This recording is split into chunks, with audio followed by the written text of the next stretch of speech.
transition their shift of purchases to Mexico. They're coming out with an anti-supplier code of conduct. And the power and willingness that student allies and other allies, not just students, but other folks who also have chosen to stop buying their frappies or stop purchasing from Wendy's, have shown launching a national boycott was the strategic decision that the CIW made in order to bring Wendy's on board. And it's really, I think, important to note that it's the second ever boycott that the CIW has launched. I mean, it's certainly an escalated strategy and one that the CIW has seen the need to launch for Wendy's, given their resistance and given the dangerous precedent that they are setting, in particular by evading their responsibility altogether and turning their back on the industry here in the U.S. and in Florida that has, for the past 6 seasons, begun to implement this groundbreaking program for social responsibility in which farm workers are having rights for the very first time in this long history of exploitation and abuse. They've turned their backs on it and washed their hands clean of responsibility and just said, we don't have responsibility to join the Fair Food Program any longer because we're not purchasing from Florida, we're purchasing from Mexico. That's a really dangerous precedent to set, and it's really important for them to come on board and join the Fair Food Program.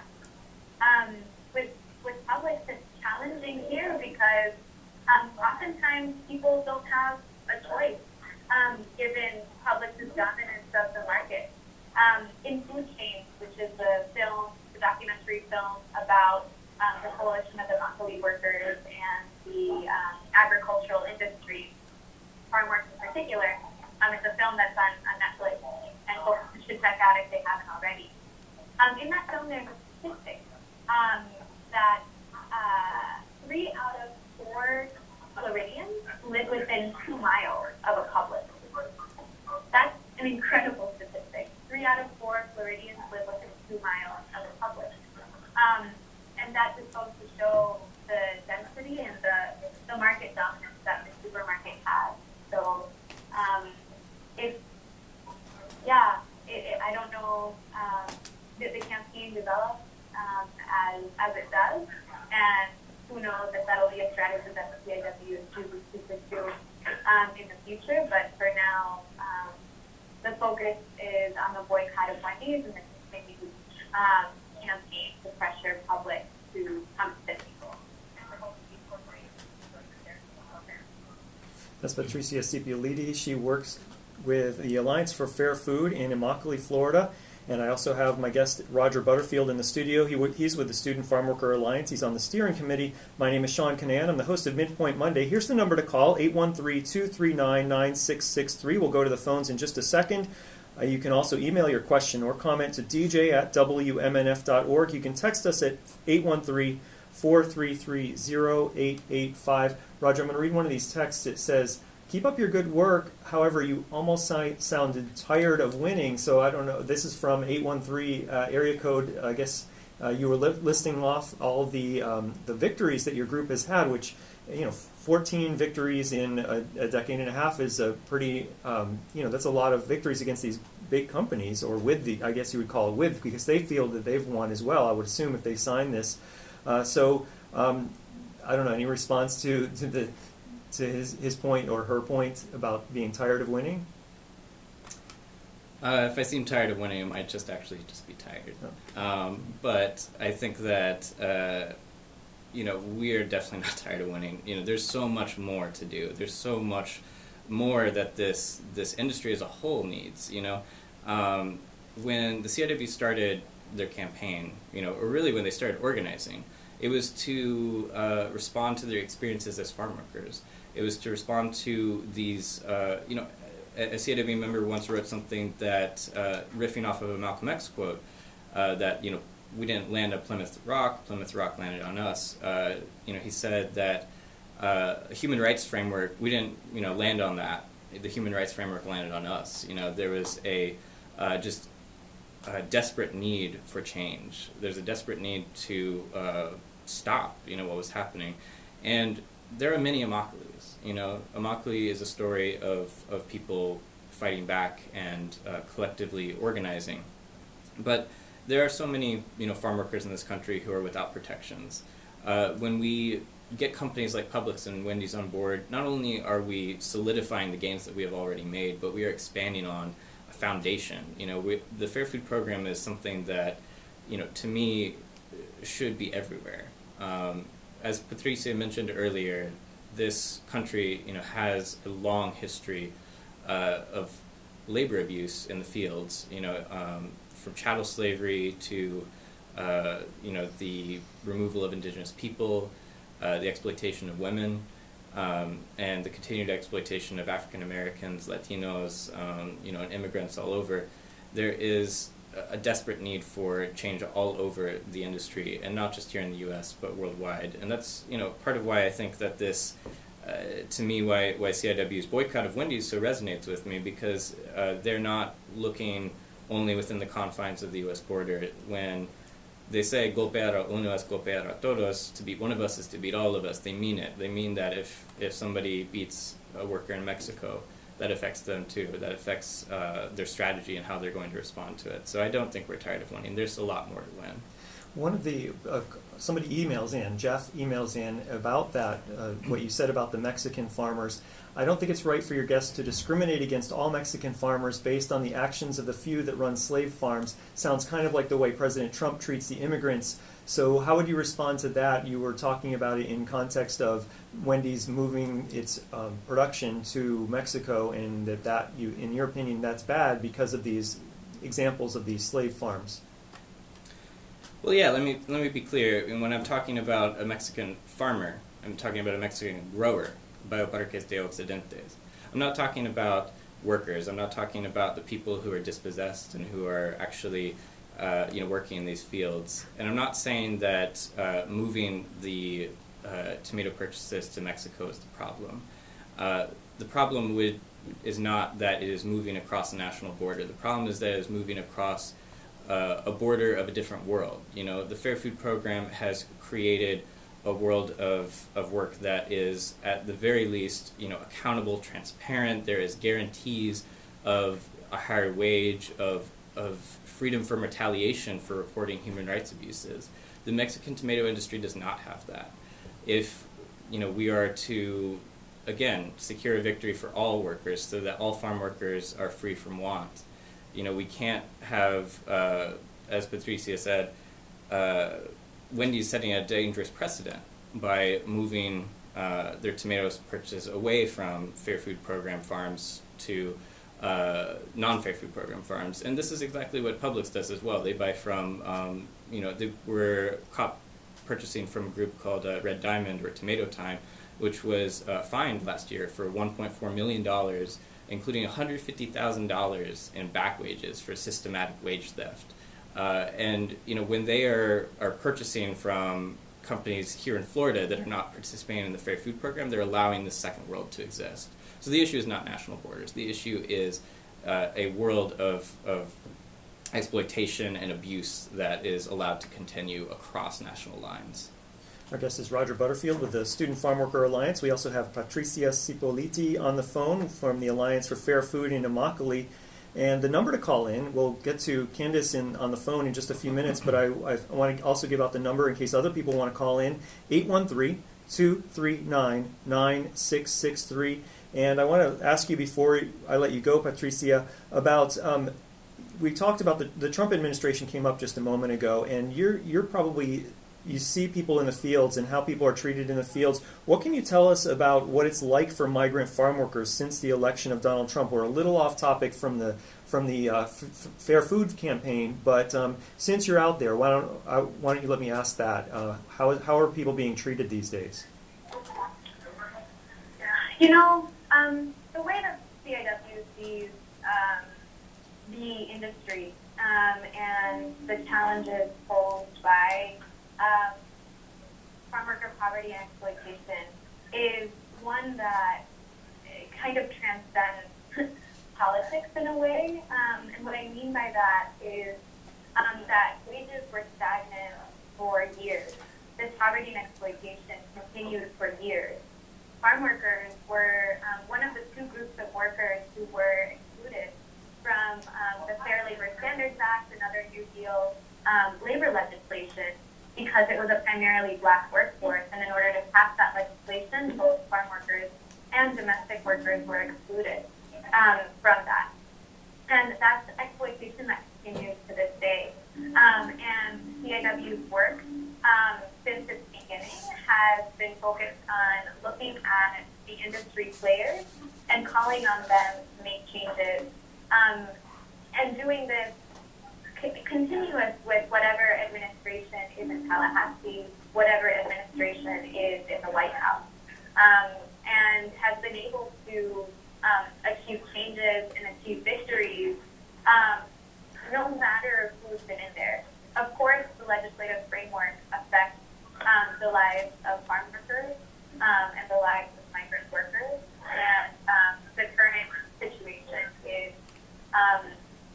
is challenging to say the least overall, but the Fair Food Program sees what's being accomplished as enforcing the human rights for farm workers. Because the reality is that some of the human trafficking and forced labor cases that the CIW has helped to prosecute have also involved, a range of people with different statuses, including U.S. citizens. So these are exploitations that exist in the industry that affect anybody who's in there because of the positioning and because of the exploitation of that vulnerability. And so the CIW is continuing to stand strong on fighting for human rights and continuing to bring on board these corporations who perhaps they see their position as being strengthened in the current moment, but will, as CIW and allies, will continue to call on them to join the program and be part of these changes. Patricia, I'm going to let you go. I think you need to go now, but I appreciate your time. Thanks so much for joining us on WMNF's MidPoint. Yeah, no, thanks so much for having me. Great. And I'm excited to see the come out and support once again for the CIW movement, and this time for the Merchant Vigil for Human Rights on Publix and Wendy's. This is a place where the CIW has always had an incredible amount of support, and allies here have been part of the group that's written history, essentially, to transform the industry through the Fair Food Program, and will continue to do so with the participation of many, many more. So thanks so much for having me. Yeah, thanks for coming on. Patricia Cipollitti works with the Alliance for Fair Food in Immokalee, Florida. Thanks so much for joining us. If you'd like to call in, 813-239-9663. We still have Roger Butterfield with the Student Farm Worker Alliance. We're talking about the Return to Human Rights Tour. The Coalition of Immokalee Workers is coming to Tampa on Wednesday. And if you have questions or comments about that, give us a call, 813-239-9663. We're going to go right now to Candace in Tampa. Thanks for holding patiently, Candace. Hi, thanks for taking my call. As a Floridian, and I grew up in Florida. I've always shopped at Publix, and I'm so disappointed to hear that they're not participating in the Fair Food Program. But I'm just wondering, where are some local grocers or farmers markets that I can trust to shop and that they would be participating in the program? All right, thank you for the question, Candace. And I'm going to add to that, and how would people know if is there, tell people about the label as well and where they can find that Fair Food label. Roger. Definitely. The Fair Food label is actually a very new part of the program. I believe Whole Foods was the first one to start using it. I can go ahead and list off the grocers that are part of the Fair Food program: Giant supermarkets, Stop and Shop, Trader Joe's, Walmart, surprisingly, and Fresh Market. Yeah, Trader Joe's, Whole Foods, Fresh Market. Yeah. So those are the ones that we can definitely say they're part of the Fair Food program. When you see a label, that says Fair Food and it's got a picture of a farm worker holding up a tomato bucket with kind of like a sun behind them. It says Fair Food Program. That's something that has come through a Fair Food Farm. However, with local farmers markets, there's not really much opportunity to really hold that accountable to know if it's coming from a Fair Food Farm for the most part. That might change. I'm not sure, but it's kind of an ironic happening that when these farmers markets, they're local, they seem more trustworthy, things like that. We just have no way to really tell if they're coming from Fair Food Program farms. But at least with those corporations, you can have a guarantee. That's the voice of Roger Butterfield. He's with the Student Farm Worker Alliance. My name is Seán Kinane. I'm the host of MidPoint Monday on 88.5 FM WMNF and WMNF.org. It's 12:48 in the afternoon. And we'd like to take your calls as well, 813-239-9663. Thanks for that call, Candace. And I hope the answer will help you out. If you'd like to call in or email us, here's the email, dj@wmnf.org. We have a text as well, 813-433-0885. You can text your question to us. I'll get to a couple more emails and text in just a moment. But what I want to do right now is play a very short segment that was on the Coalition of Immokalee Workers website. We're talking today about the Return to Human Rights Tour. It's going to end this Wednesday in Tampa, and a few days ago it was at Ohio State University, as you've heard a few times during this program.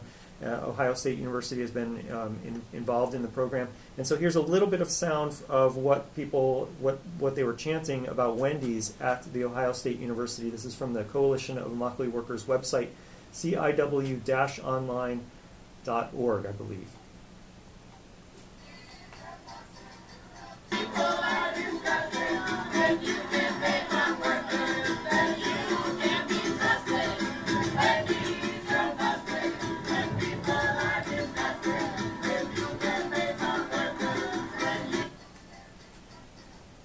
A little bit of an abrupt ending there, but that was from a video that was posted on the CIW website from Ohio State University. Those are students who were fasting, and there were also religious leaders there. They converged at the Wendy's headquarters. Is that in Columbus? Is that where's the Wendy's headquarters? Where were they? Do you know? Yeah, they were in Columbus. I believe the headquarters is actually in Dublin, which is just outside, but to be honest, my Ohio geography is pretty bad. 813-239-9663. We're going to go now to a question from Bill in St. Pete. Hi, Bill. Hello. Hi, you're on the air. Go ahead. Oh, okay. I'm for public because I blame the farmers, not the for the price of the tomatoes, because we don't get good tomatoes in our grocery store. We used to get them Ruskin here locally. They used to be really good.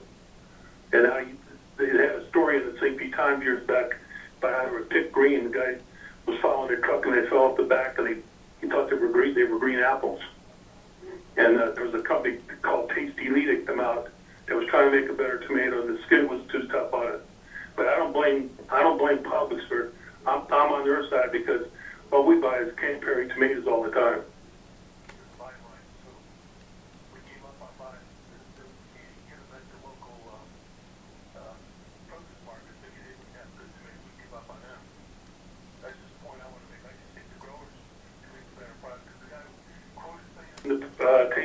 And the green tomatoes that he said the growers, that's all they care about is how many times they can sell. That's all they care about. I don't care if they don't taste good. And that was the quote. All right, good point. All right, thanks, Bill. Thanks for that point. So, Roger, what about that point that the growers are out there? They're out there to make a profit, and they might be picking inferior fruit too early or something like that. And what does that have to do with the labor struggle of, for example, the Coalition of Immokalee Workers? Well, to be clear, there's a book called Tomato Land that goes into some of the details of what the caller just described. That tomatoes are picked when they're green and then they're gassed red. And that's definitely something that in a just food system, we would also like to see better quality of food, something that, with companies like, growers rather, that produce these tomatoes, they are abiding by a market. They are abiding by a market that sells, wants them to sell them 90% of the country's winter tomatoes. So these, tomatoes have to be basically picked when they're not ripe and made ready to transport all over the country.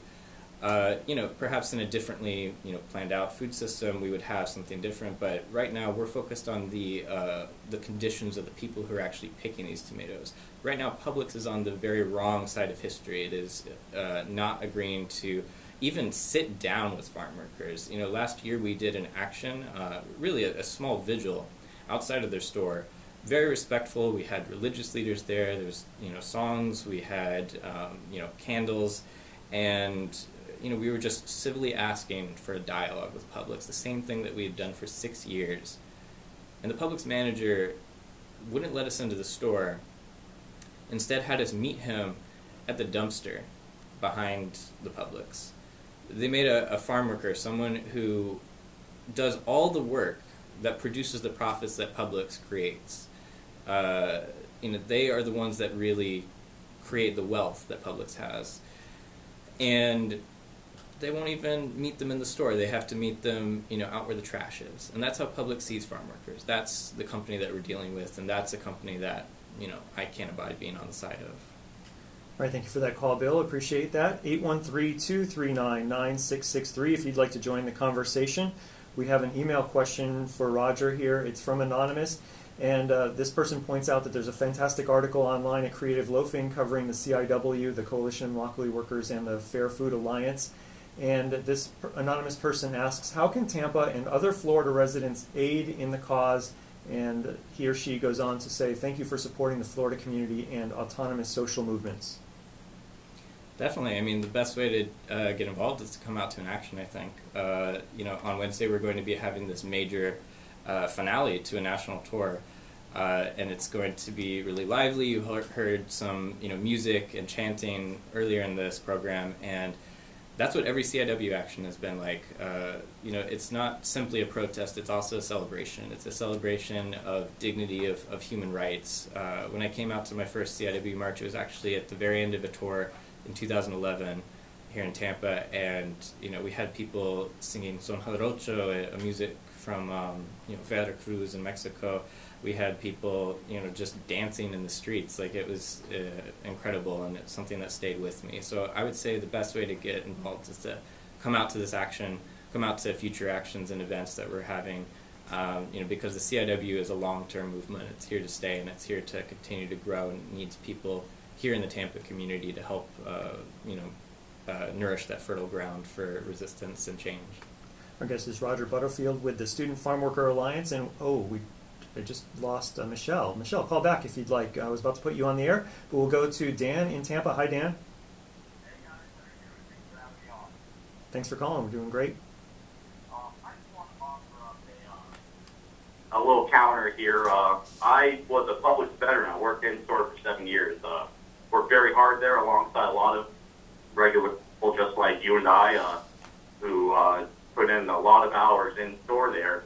And, the point was brought up that the farm workers generate the wealth of the company, and that's a fair point, and they should be compensated fairly. But two things here. The first is we shouldn't be discrediting the people who work in store every day. Publix employs over 180,000 people in the southeastern United States, provides them with great benefits, great stock options, and really allows them to live their lives independently through their pay and benefits. And also, last I heard of the farm worker compensation argument was that Publix had taken the position of allowing the farm owners and produce marketers to negotiate the wages between themselves and the farm workers, and that Publix just wanted to take a step back from it. Can you let me know if that was a true statement that I heard on Publix's position on this? And I'm just going to hang up now and listen to the answer. Thanks. All right, thanks for that call, Dan. Roger? Yeah, that's a great question. First of all, I definitely want to say that, in our campaign, we're absolutely not targeting the employees of Publix. This is definitely the leadership, the people who make the decisions. The people who work at Publix are like any other worker. They need to, they need a job to live. They work very hard, and they also produce the wealth that Publix, has. But I also, to the point of Publix stepping back, the way that the Fair Food Program works is it's a tripartite agreement. It's between the workers, the growers, and companies. Companies like Taco Bell and Whole Foods, are active participants. They say that they will not abide by purchasing from, tomato growers rather, who will not abide by human rights standards. And the thing is, with a company like Publix that has all that purchasing power, they have so much leverage to change the industry. And it's not just, something nice that they could do. It's also, as I mentioned earlier, they control the market from the top. They are able to help set prices, or rather, they're able to demand prices, lower prices. And so companies like Tomato Time or Red Diamond, they will, go ahead and just sell to Publix while they're committing systematic wage theft. That's something that Publix can end right now. That's Roger Butterfield, and I'm told we're off the air and on the FM signal, but you might be listening to us online, so we appreciate that. You're listening to WMNF Tampa 88.5 FM. And as we wrap up, I'm going to ask Roger to finally tell us again, where is the Publix and Wendy's protest happening this Wednesday? And if you want to tell us where it is and how people can get involved. Absolutely. It's going to be at the Publix at 2401 West Azile Street in South Tampa. It's the Greenwise Publix, and we're going to march from there to the Wendy's on West Kennedy Boulevard and have a vigil there. So if you want to get involved, come out to the Greenwise Publix in South Tampa at 5 p.m. on Wednesday, March 29th. And that's in Soho, between Howard and Armenia. Exactly. All right, well, thank you so much for joining me on WMNS Midpoint, Roger. Thanks for having us. Roger Butterfield is with the Student Farm Worker Alliance. I want to thank everyone who called, emailed, and texted today. If you're still on hold or if you'd like to leave a voicemail with your thoughts, call me at 813-238-8001, extension 114, and I'll play your message next show. You can also join the conversation online at wmnf.org/news. On Facebook or Twitter at WMNF News. I want to thank our engineers DT and Frank Knox. I'm Seán Kinane. I'm the host of WMNF News Midpoint Monday. Next Monday, we have a special show lined up. It's the 50th anniversary of Reverend Dr. Martin Luther King Jr.'s famous speech called Beyond Vietnam. We'll hear that speech recorded at the Riverside Church in New York City tomorrow at noon. Your hero, Mark Bureau, will host Midpoint Tuesday. Stay tuned now for Craig Kopp. He'll be in executive session, and that's coming up after NPR headlines on WMNF, Tampa, St. Petersburg, Sarasota.